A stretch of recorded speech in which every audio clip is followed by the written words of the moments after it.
Assalamualaikum warahmatullahi wabarakatuh dan selamat pagi kepada Puan Amelina binti Montel. Okey, hari ini kumpulan saya akan membincangkan tentang vektor dan skala dalam pertanian. Okey, sebelum saya meneruskan pembentangan ini, izinkan saya untuk memperkenalkan ahli kumpulan saya. Ahli kumpulan saya terdiri pada 4 orang. Yang pertama, Muhammad Haziq Haikal bin Ibrahim. Nombor pendaftaran 01 DGU 21F1 026. Yang kedua pula, Muhammad Danish Yamani bin Muhammad Zulkhairin. Nombor pendaftarannya ialah 01 DGU 21F1 027. Yang ketiga, Syahri Yuzi bin Sa'dun. Nombor pendaftaran 01 DGU 21 F1 028. Yang akhir sekali iaitu saya sendiri. Nama saya Muhammad Salman Safwan bin Muhammad Hamdan.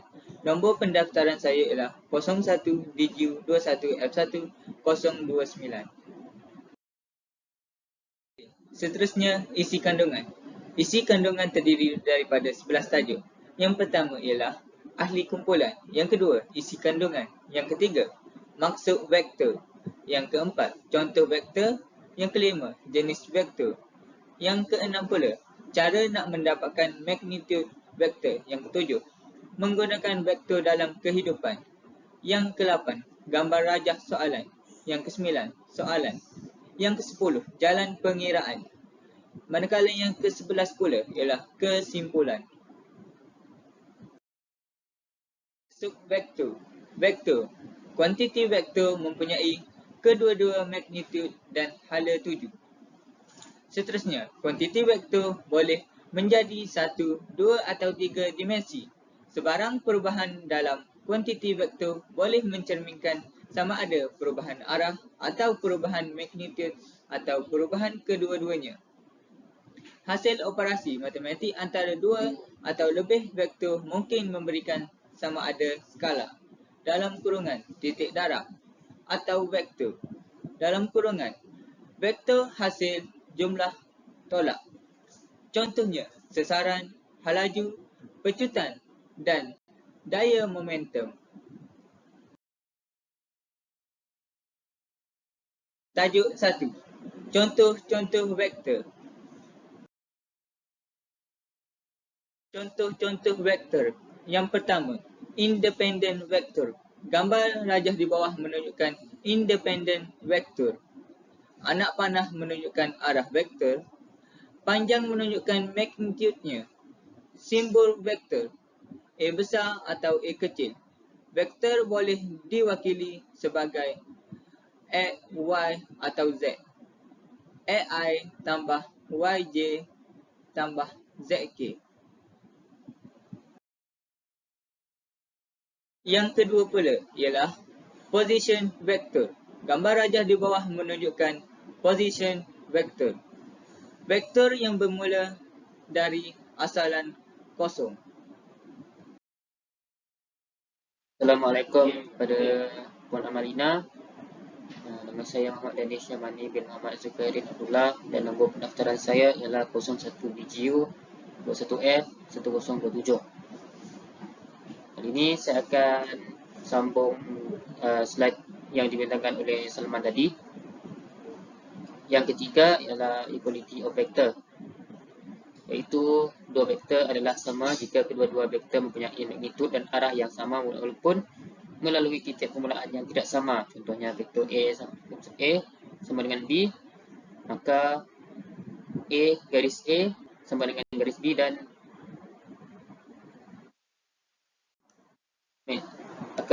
magnitud A sama dengan magnitud B. Okey, yang keempat iaitu negatif vektor. Okey, maksud negatif vektor ialah vektor yang mempunyai magnitud yang sama tetapi bertentangan arah dengan vektor yang lain. Vektor negatif A ialah vektor negatif untuk A tetapi magnitudnya masih sama, iaitu magnitud negatif A sama dengan magnitud A. Yang kedua ialah jenis-jenis vektor.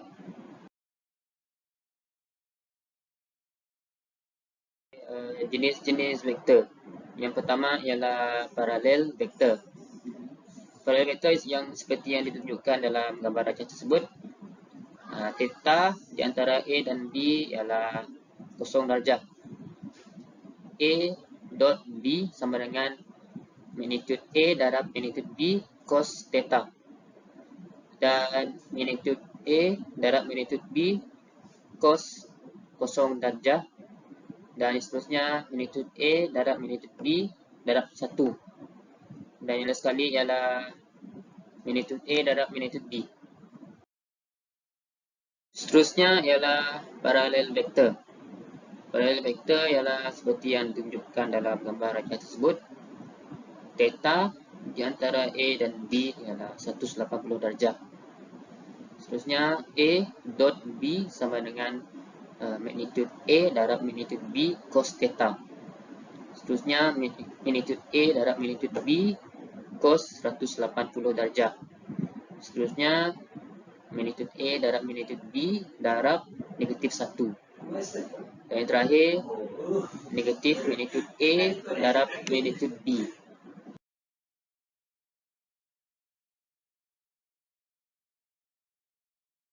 Perpendicular vector. Perpendicular vector contohnya ialah seperti dalam gambar rajah tersebut. Theta di antara A dan B ialah 90 darjah. A dot B sama dengan magnitude A darab magnitude B cos theta. Seterusnya magnitude A darab magnitude B cos 90 darjah. Seterusnya magnitude A darab magnitude B darab 0. Jadi jawapannya ialah 0. Seterusnya ialah parallelogram law. Parallelogram law, contoh gambar rajah tersebut adalah seperti berikut. Vektor yang menyatakan bahawa jika dua vektor yang bertindak pada satu titik diwakili dalam magnitud dan arah oleh dua sisi selari yang bersebelahan, maka panduannya diwakili dalam magnitud dan arah oleh penjuru yang melalui ekoran sepunya kedua-dua vektor. Yang kedua, perbezaan antara vektor U dan V sebenarnya ialah jumlah vektor U dan vektor negatif V. Contohnya U tolak V sama dengan U tambah negatif V.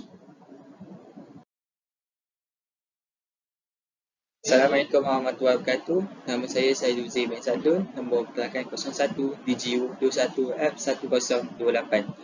Saya akan meneruskan pembentangan ini dengan slide seterusnya, iaitu cara untuk mendapatkan magnitude vektor.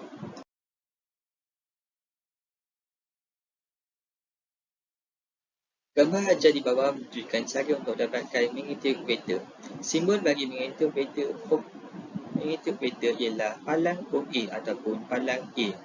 Magnitude bagi OP ialah punca kuasa X kuasa 2 tambah dengan Y kuasa 2 untuk 3 dimensi vektor Xi tambah Yj tambah Xk. Oleh itu, untuk magnitude 3 dimensi ialah bagi OA sama dengan punca kuasa X kuasa 2 tambah Y kuasa 2 tambah K kuasa 2. Slide seterusnya adalah penggunaan vektor dalam kehidupan.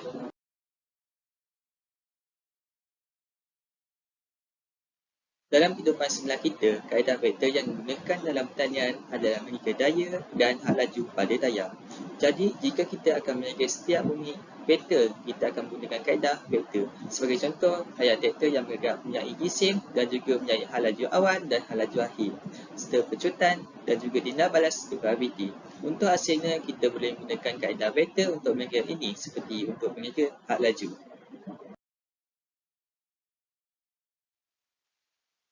Slide seterusnya, tajuk kelima iaitu gambar hajah soalan.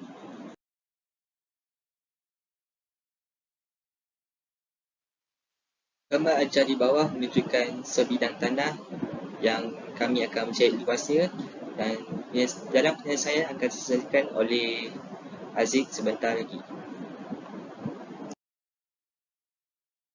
Seterusnya, slide ini akan dikendalikan oleh saya. Nama saya Muhammad Zaikal bin Ibrahim dan nombor pendaftaran saya 01GG21F1026. Kita akan memasuki tajuk tajuk 6 iaitu soalan.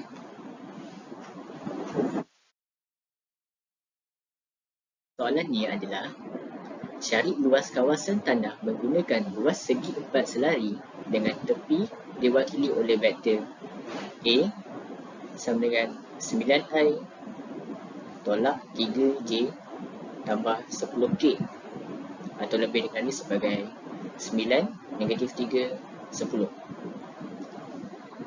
Manakala B ialah 6i tambah 4j tolak 5k atau lebih dikenali sebagai 6, 4, negatif 5. Dan vektor bagi C adalah sama dengan negatif 4i tambah 8j tambah 7k lebih dikenali sebagai negatif 4, 8, 7.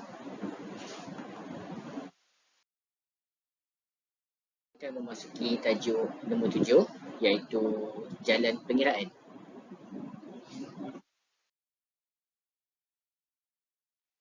Untuk mendapatkan luas segi 4 selari OBCA, kita perlu mendapatkan vektor AB. Untuk mendapatkan vektor AB, kita perlu menambahkan vektor OA tambah dengan vektor OB. Vektor OA iaitu 9i tolak 3j tambah 10k perlu didarabkan dengan negatif untuk menjadikannya sebagai vektor AO. Hasil yang kita dapat setelah pendaraban dengan negatif itu ialah negatif 9i tambah 3j tolak 10k. Vektor yang setelah didarabkan dengan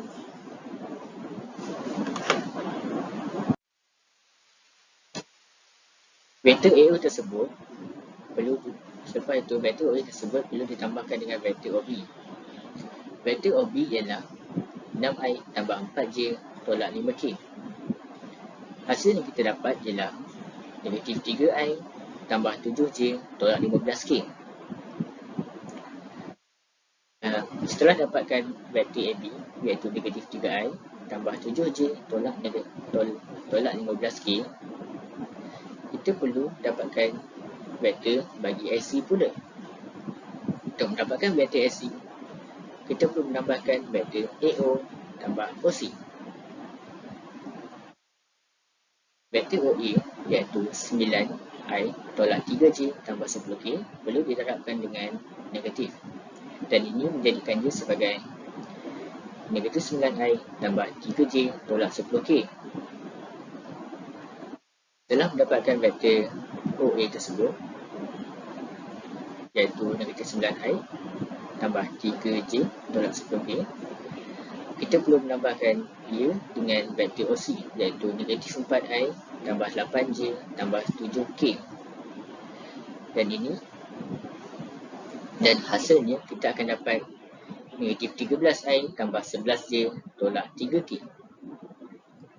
Setelah mendapatkan vektor AC iaitu negatif 13i tambah 11j tolak 3k, kita perlu mendapatkan AB darab AC. AB darab AC dalam perkiraannya ialah kita perlu menggunakan matrix method, iaitu kita perlu isi IJK dalam bahagian paling atas, vektor AB bahagian tengah dan vektor AC dalam bahagian bawah dalam bentuk matriks semuanya. Seterusnya, Jo darab dengan negatif 3 tolak negatif 15 darab 11, dan hasil tersebut akan darab dengan I untuk mendapatkan vektor I. Untuk mendapatkan vektor J, kita perlu membuat negatif 3 darab negatif 3 tolak negatif 15 darab dengan negatif 13. Dan kita akan mendapat vektor J. Seterusnya, untuk mendapatkan vektor bagi K pula ialah negatif 3 darab dengan 11 tolak negatif 13 darab dengan 7. Nah, hasilnya kita akan dapat bagi AB darab AC ialah 144I tambah 186J tambah 58K. Dalam mendapatkan vektor bagi AB darab AC, kita belum mendapatkan magnitude AB darab AC, iaitu formula bagi AB darab AC ialah punca kuasa XI kuasa 2 tambah Y kuasa 2 tambah Z kuasa 2, iaitu punca kuasa 144 kuasa 2 tambah dengan 186 kuasa 2 tambah dengan 58 kuasa 2. Dan hasil yang kita akan dapat adalah punca kuasa 58696 unit kuasa 2. Dalam erti kata lain, 242.27 unit kuasa 2.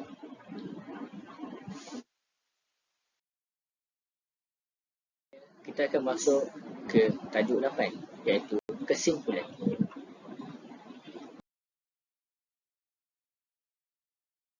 Sektor pertanian adalah amat penting bagi rantau ini.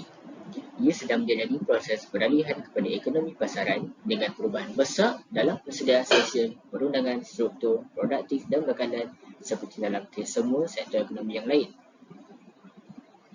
Vektor juga adalah sangat penting dalam kehidupan harian dan kejuruteraan kita. Jadi, kita tahu bahawa vektor digunakan dalam mekanik kejuruteraan untuk mewakili kuantiti yang mempunyai magnitude dan arah. Banyak kuantiti kejuruteraan seperti daya, anjakan dan hal laju perlu menggunakan kaedah vektor untuk dianalisis. Sekian, itu sahaja daripada kumpulan kami. Kami ingin meminta maaf sekiranya ada kesalahan dalam slide kami dan tutur syarih kami. Sekian, terima kasih. Assalamualaikum warahmatullahi wabarakatuh dan salam sejahtera.